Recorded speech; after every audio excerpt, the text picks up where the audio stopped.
Doctor Narendra Dabholkar हत्या प्रकरणातील मुख्य आरोपी सचिन अंदुरेला मुंबई हायकोर्टाकडून जामीन मंजूर करण्यात आलेला आहे। याविरोधात सुप्रीम कोर्टात दाद मागणार असल्याचं महाराष्ट्र अंधश्रद्धा निर्मूलन समितीचे कार्यकारी सदस्य मिलिंद देशमुख यांनी सांगितलेलं आहे। तसंच शरद कळसकर आणि अंदुरे या दोन्ही प्रकरणाच्या एकत्रित सुनावणीसाठी प्रयत्नशील असल्याचं डॉक्टर हमीद दाभोलकर यांनी सांगितलंय।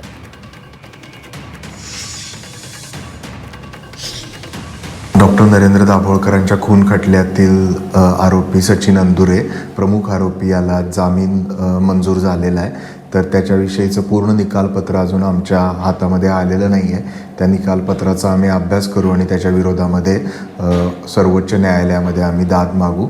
यापूर्वी देखील शरद कळसकर नावाच्या दुसऱ्या आरोपीला ज्यावेळेला जामीन मंजूर झाला होता त्याच्या विरोधामध्ये देखील सर्वोच्च न्यायालयामध्ये आम्ही अपील केलेलं आहे आणि या दोन्ही केसमध्ये एकत्रित सर्वोच्च न्यायालयात सुनावणी व्हावी याच्याविषयी आम्ही प्रयत्न करणार आहे।